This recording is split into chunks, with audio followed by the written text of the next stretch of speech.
দর্শক আমন্ত্রণ আজকে চট্টগ্রামের শুরুতেই জানিয়ে দেব শিরোনামগুলো। ঘণ্টাখানেকের বৃষ্টিতে আবারও জলাবদ্ধতার ভোগান্তি বন্দরনগরীর নিচু এলাকায়। স্থায়ী সমাধান না হওয়ায় ভুক্তভোগীদের ক্ষোভ। বাট তাও স্টিল এত পানি, সব দিক দিয়ে কাজ ধরে রাখে, বন্ধ করে রাখছে। পানি নামার কোনো দিক দিয়ে জায়গা নেই। ব্যবসাটা তো মুশকিল, কোথায় তো যাওয়ার রাস্তা নাই। কক্সবাজার চট্টগ্রাম রুটে নিত্য নতুন কৌশলে ইয়াবা চোরাচালান। উখিয়া রোহিঙ্গা ক্যাম্পে বড় ডিলারদের আস্তানা, র্যাবের হাতে আটককৃতদের চাঞ্চল্যকর তথ্য। রোহিঙ্গা ক্যাম্প থেকে এটা দিনে দিনে একটা বড় মাদক সরবরাহের হাব হয়ে উঠতেছে। এদিকে আরেকটু গভীরভাবে নজর দেওয়ার চেষ্টা করতেছি। ছুটির দিনে ভ্রমণ পিপাসুদের পদচারণায় মুখর কক্সবাজার সমুদ্র সৈকত, চাঙ্গা হয়ে উঠেছে পর্যটন সংশ্লিষ্ট ব্যবসা বাণিজ্য।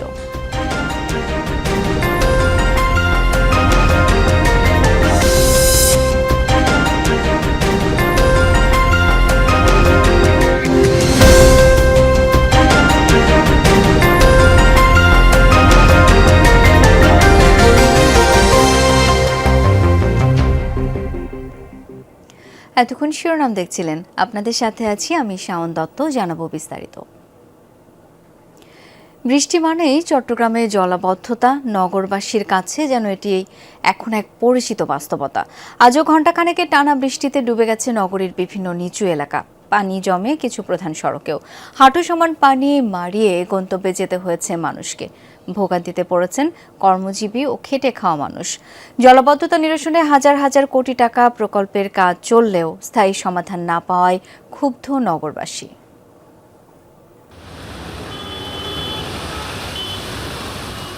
সকাল থেকে টানা বৃষ্টিতে থমকে যায় বন্দরনগরী। ঘণ্টাখানেকের বৃষ্টিতেই পানির নিচে তলিয়ে যায় নগরীর অধিকাংশ নিচু এলাকা। জলাবদ্ধতার কবলে পড়ে নগরীর আগ্রাবাদ, কাতালগঞ্জ, বৌদ্ধ মন্দির, বাদরতলা, ওয়াসা মোড় সহ বিভিন্ন এলাকা। পানি জমে নগরীর অনেক গুরুত্বপূর্ণ প্রধান সড়কেও। পানি জমে ভোগান্তিতে পড়েন কর্মজীবী মানুষ ও পথচারীরা। নোংরা পানি মারিয়ে গন্তব্যে যেতে দেখা যায় অনেককে। জমে থাকা পানিতে বিকল হয়ে পড়ে অনেক যানবাহন। ব্যাহত হয় স্বাভাবিক যান চলাচল। ফলে জরুরি কাজে বের হয়ে দুর্ভোগে পড়েন নগরবাসী। পানি এখানে বাড়তেছে বৃষ্টির কারণে, আমরা তো যাতায়াত করতে অনেক কষ্ট হচ্ছে। বহু বছর ধরে এই যে নালার সব দিক দিয়ে কাজ ধরে রাখে, বন্ধ করে রাখছে। পানি নামার কোনো দিক দিয়ে জায়গা নাই। ছোটকাল থেকেই পানি দেখতেছি। ইভিন এত বেশিও বৃষ্টি হয়নি, বাট তাও স্টিল এত পানি, এটা খুবই আনএক্সপেক্টেড। আমরা অনেক বেশি অকওয়ার্ড ফিল করি এরকম পানিগুলোর কারণে যাতায়াতে। একটা গ্রুপ রাস্তা করে যায়, আর একটা এসে খোরাখুরির কাজ করে, ব্রিজের কাজ করে। এটা সারা জীবনই চট্টগ্রামে এই কাজটা চলতেছে দেখতেছি। বর্ষা হলে যোগাযোগের অবস্থা খুব করুণ পরিস্থিতি। শুধু সড়ক নয়, বৃষ্টির পানি ঢুকে পড়ে নিচু এলাকার ভ্রাম্যমাণ ও স্থায়ী দোকানপাটেও। ক্ষতির মুখে পড়েন ক্ষুদ্র ব্যবসায়ীরা। নোংরা ও ময়লাযুক্ত পানি দীর্ঘ সময় জমে থাকায় স্বাস্থ্য ঝুঁকির আশঙ্কা প্রকাশ করেন স্থানীয়রা।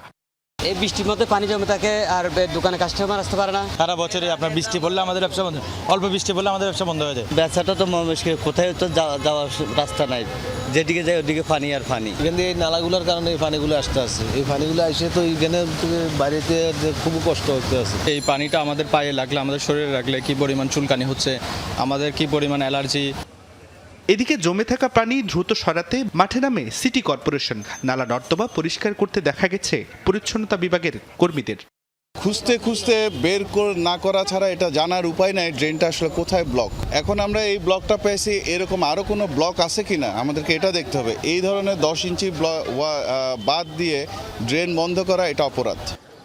জলাবদ্ধতা নিরসনে চলমান 36 খালের প্রকল্পের বাইরে থাকা প্রায় শতাধিক খাল ও নালা পরিষ্কারের উদ্যোগ নিয়েছে সিটি কর্পোরেশন। নগরীর জলাবদ্ধতা নিরসনে 14,500 কোটি টাকার মেগা প্রকল্পের কাজ করছে সিডিএ, চসিক, ওয়াসা ও পানি উন্নয়ন বোর্ড।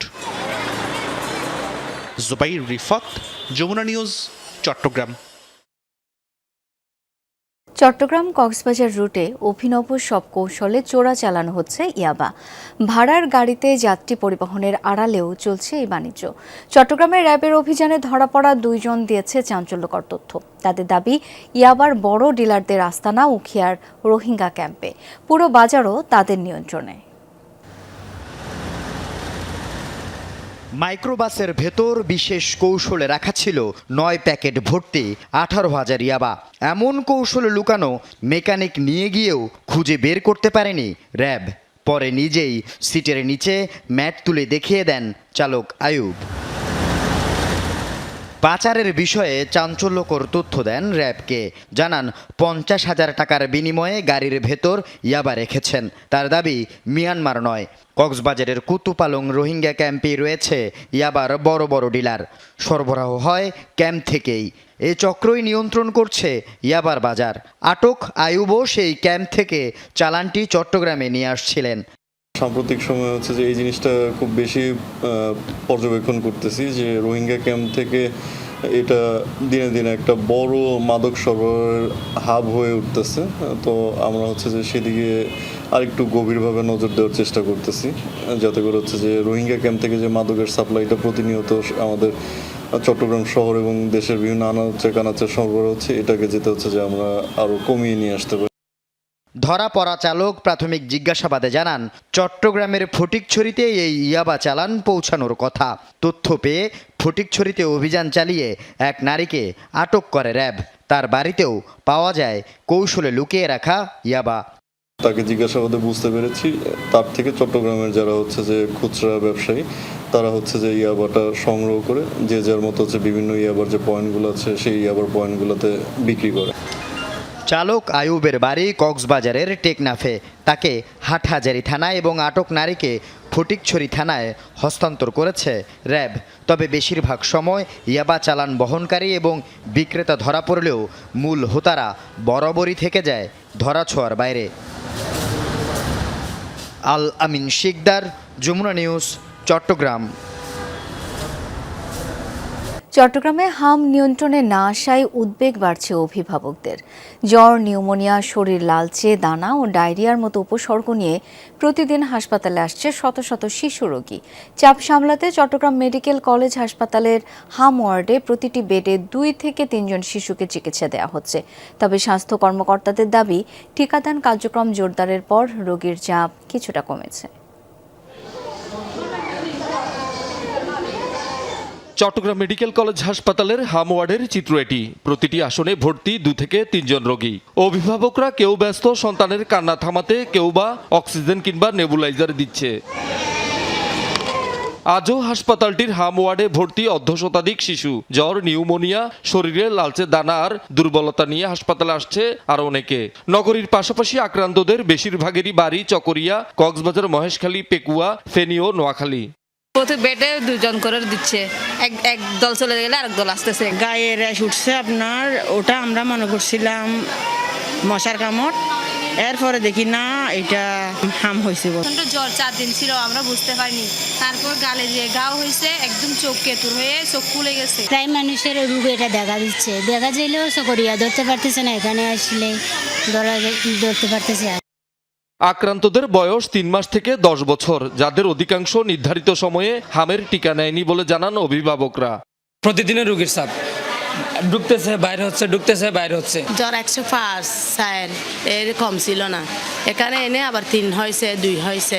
মাসে মাসে মানে ও সুস্থতায় থাকে, সেজন্য আর ভয়ে কাশি যে দেই নাই। আমার টিকাটা দিতে পারে নাই, আমি যেটা আমার বাড়ির পাশে শুনি নাই, আমি ব্যক্তিগতভাবে শুনি নাই, আমি শুনলে অবশ্যই দিতাম। চাকরি করি হিসাবে বাচ্চার প্রতি এত খেয়াল রাখি নাই, মানুষের কাছে রাখি গেছি, এখন দিছি কিনে এতটুকু জানি না।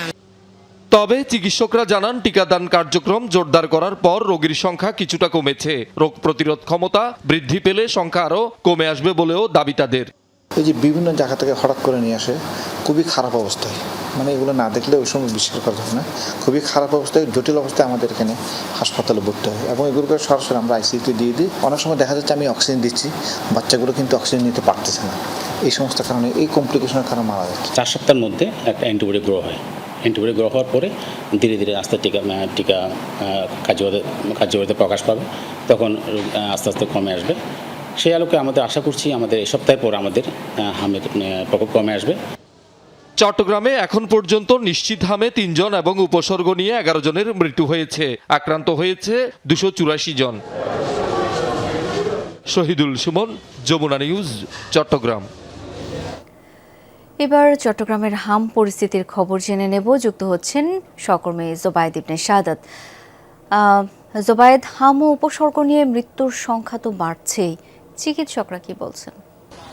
চট্টগ্রামে হামের টিকা দেওয়া কার্যক্রম হওয়ার পর শুরু হওয়ার পর অনেকেই মনে করেছিল যে এই যে হামের প্রাদুর্ভাব বা হাম আক্রান্ত শিশুর সংখ্যা অনেকটাই কমে আসবে, কিন্তু যেভাবে আশা করা হয়েছিল বা চিকিৎসকরা যেভাবে ধারণা করেছিলেন সেভাবে কিন্তু কমে আসছে না। এখনো আশঙ্কাজনক হারে প্রতিনিয়তই প্রতিদিন বলা চলে একেবারে সরকারি এবং বেসরকারি হাসপাতালগুলোতে অনেকেই হামের উপসর্গ নিয়ে ভর্তি হচ্ছেন, অনেকে হাম শনাক্ত হচ্ছে এবং এই সংখ্যাটা প্রতিদিনই দিনকে দিন বাড়ছে। শিশুদের মধ্যে 6 মাস থেকে শুরু করে 10 বছর বয়সী শিশুরা এই হামে বেশি আক্রান্ত হচ্ছেন এবং যারা আক্রান্ত হচ্ছেন তাদের বেশিরভাগই হামের টিকা নেননি, যার ফলে তাদের এই প্রাদুর্ভাব নিয়েই আসলে হামে আক্রান্ত হয়ে তারা চিকিৎসা নিতে হাসপাতালে আসছেন। এবং এই যে হামে আক্রান্ত সংখ্যা, চিকিৎসকরা বলছেন যে ধীরে ধীরে এটা নিয়ন্ত্রণে চলে আসবে, যেহেতু তাদের পদক্ষেপটা নেওয়া হচ্ছে এবং সাধারণ মানুষ আগের চেয়েও একটু বেশি সচেতন হয়েছে হামের বিষয়টা নিয়ে। তার ফলে সেটার যে ফলাফল সেটা খুব শীঘ্রই পাওয়া শুরু করবে বা সেটার প্রভাবটা আমরা দেখতে পাবো। তবে এখন পর্যন্ত যে হামের প্রাদুর্ভাব নিয়ে শিশুরা ভর্তি হচ্ছে সেটাতে কিন্তু অভিভাবকরা বেশ চিন্তিত এবং তারা বলছেন এই বিষয়ে দ্রুত সরকারের পক্ষ থেকে একেবারে র্যাপিড কোনো মুভ নেওয়া দরকার। অন্যথায় শিশুদের এভাবে কষ্ট পেতে দেখে তাদেরও যেমন অস্বস্তিতে আছেন, পাশাপাশি যারা সচেতন মহল আছেন তারাও বলছেন শিশুদেরকে এভাবে আসলে অস্বস্তিতে রেখে কোনোভাবেই এই চিকিৎসা খাতের উন্নতি সম্ভব নয়। তারা আরও বলছেন হামের টিকা দেওয়ার পরিমাণটা বাড়িয়ে দেওয়ার জন্য একেবারে রুট লেভেল থেকে শুরু করে মহানগর যেসব জায়গায় শিশুরা আসলে হাম আক্রান্ত হতে পারেন বা যেসব জায়গায় শিশুরা আছেন যেভাবে ভিটামিন এ ক্যাপসুল দেওয়া হয় সেভাবেই যাতে হামের টিকাগুলো দেওয়া হয় সেটি বলছেন। এবং আমাদের সহকর্মী শহীদুল সুমনের যে প্রতিবেদনটা সেটাতে তো আপনার পরিসংখ্যানটা নিশ্চয়ই দেখেছেন শাওন, যে কিভাবে সাধারণ মানুষ হামে আক্রান্ত হচ্ছে, শিশুরা আক্রান্ত হচ্ছে, মৃত্যুর সংখ্যাও আমরা দেখেছি চট্টগ্রামে মৃত্যু হচ্ছে। এবং এই যে আশঙ্কাজনকভাবে হামের আক্রান্ত হয়ে মানুষজন আসছেন বা শিশুরা আসছেন, এই যে জায়গাটা থেকে মুক্তির একমাত্র উপায় সাধারণ অভিভাবকদের সচেতনতা, পাশাপাশি টিকা দেওয়ার পরিমাণটা বৃদ্ধি করা। শাওন। জোবায়েদ, অনেক ধন্যবাদ আপনাকে। মৌসুমী ফলমূলের সমাহার নিয়ে চট্টগ্রামে অনুষ্ঠিত হয়েছে ফল উৎসব। TV camera journalist association TCG এর উদ্যোগে আয়োজিত ফল উৎসবের উদ্বোধন করেন city mayor doctor Shahadat Hossain ও সংসদ সদস্য আবু সুফিয়ান। এ সময় দেশীয় ফলের স্বাস্থ্যগত উপকারিতা ও চাষ সম্প্রসারণের উপর জোর দেন তারা। উৎসবে গণমাধ্যম কর্মীও তাদের পরিবার সহ বিশিষ্টজনরা উপস্থিত ছিলেন। নতুন প্রজন্মের কাছে দেশীয় ফলের পরিচিতি ও পুষ্টি সচেতনতা বাড়াতে এই উদ্যোগ বলে জানান অ্যাসোসিয়েশনের নেতারা। নগর জীবনের ক্লান্তি আর ব্যস্ততা ঝেড়ে একটু প্রশান্তির খোঁজে সাপ্তাহিক ছুটির দিনে দীর্ঘতম সমুদ্র সৈকত কক্সবাজারে ছুটে এসেছেন দেশের বিভিন্ন স্থান থেকে পর্যটকেরা। মেঘ, রোদ্দুরের লুকোচুরি, সাগরের গর্জন আর মনোরম আবহাওয়ায় পরিবার, বন্ধু এবং প্রিয়জনকে সঙ্গে নিয়ে আনন্দে মেতেছেন তারা। সকাল থেকে কলাতলির সুগন্ধ লাবণী পয়েন্ট পর্যটকদের পদচারণায় মুখর। কেউ সাগরের ঢেউয়ের সঙ্গে খেলায় মেতেছেন, কেউ ছবি তুলছেন, কেউ আবার বিচ বাইক, ঘোড়ায় চড়ে কিংবা ওয়াটার বাইকে রোমাঞ্চ উপভোগ করছেন। ছুটির দিনকে ঘিরে হোটেল, মোটেল, গেস্ট হাউসে পর্যটকদের উপস্থিতিও রয়েছে সন্তোষজনক। পর্যটকদের নিরাপত্তা ও সেবার বিষয়টিও গুরুত্বের সঙ্গে দেখছে সংশ্লিষ্ট কর্তৃপক্ষ।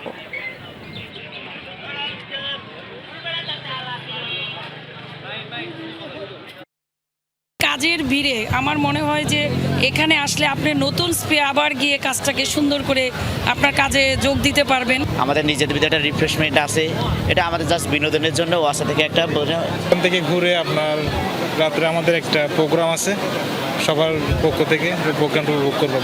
সব কিছু মিলিয়ে খুব ভালো লাগছে। আর মানুষের ভিতরে যে স্বস্তিটা, শান্তিটা, যে সবাই ফ্রি ফ্র্যাঙ্ক ঘুরতে পারছে। আমি কালকে রাত্রে 2টা 2:30 পর্যন্ত এখানে ছিলাম। দর্শক, এই মুহূর্তে একটু কক্সবাজার সমুদ্র সৈকতে যেতে চাই সহকর্মী এহসান আল কুতুবের কাছে। এহসান, পর্যটকদের ভিড় কেমন দেখছেন, এখনকার পরিস্থিতি জানতে চাই।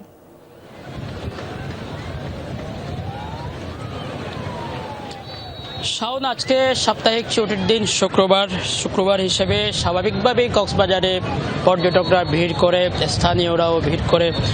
বিভিন্ন জায়গা থেকে দর্শনার্থীরা আসেন কক্সবাজার সমুদ্র সৈকতের যে মনোরম দৃশ্য সেটি দেখার জন্য। আমরা এই মুহূর্তে দেখছি হাজারো পর্যটক একেবারে যেহেতু এখন ভাটার টানে পানি নেমে গেছে, সেজন্যই পর্যটকরা ছড়িয়ে ছিটিয়ে আছে বিভিন্ন প্রান্তে, একেবারে লাবণী থেকে কলাতলি পর্যন্ত। এই 3টি পয়েন্টে পর্যটকদের ভিড়, খুব ভালো একটা সময় কাটাচ্ছেন তারা। বিশেষ করে অনেকেই এখনও দেখছি পানিতে বিশাল বিশাল যে ঢেউ আসছে সাগরের, সেই ঢেউয়ের সাথে খেলছেন।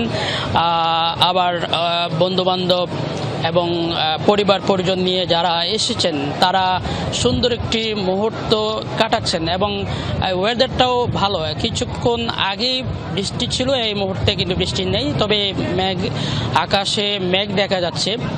আর হচ্ছে আপনি নিশ্চয় জানেন এখন হচ্ছে সারা বিশ্বব্যাপী ফুটবলের যে উন্মাদনা, সেই উন্মাদনার আমরা এখানেও দেখতে পাচ্ছি। অর্থাৎ প্রিয় দলের জার্সি পরেই অনেকেই এখানে এসেছেন সমুদ্র সৈকতে, বন্ধুবান্ধব মিলেই, কেউ ব্রাজিলের, কেউ আবার আর্জেন্টিনার। এটি সবচেয়ে বেশি এবং এটি এই আমরা খবর কিন্তু বিভিন্ন হোটেলে আমরা দেখেছি এই ফুটবলের বিভিন্ন দলের পতাকা তারা সেখানে টাঙিয়েছে হোটেলে, এবং যারা খেলা দেখতে চায় তাদের জন্য বিশেষ ব্যবস্থাও রেখেছে। এবং টোটালি বলা যায় যে ফুটবলের যে উন্মাদনা সেটি কিন্তু পর্যটকদের কাছেও চলে এসেছে, এবং পর্যটক যারা কক্সবাজারে আসছেন তারাও এই উন্মাদনাটাকে ভালোভাবে কাটাচ্ছেন।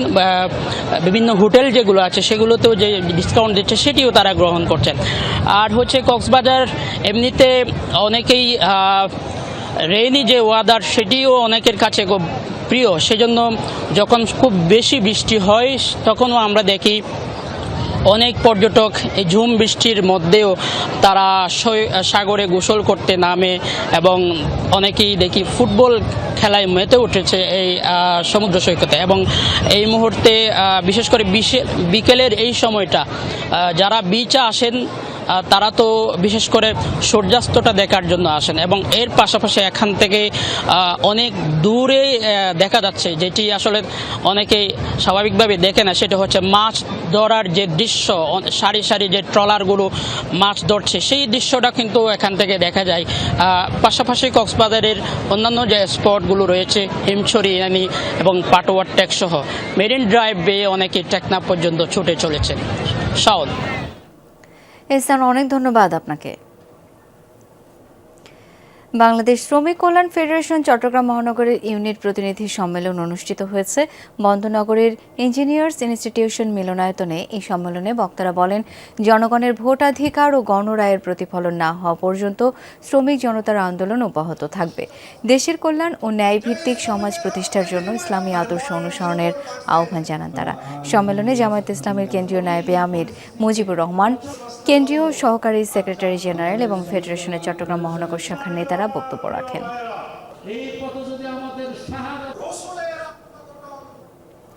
এই ছিল আজকে চট্টগ্রামের আয়োজনে। ধন্যবাদ এতক্ষণ সাথে থাকার জন্য।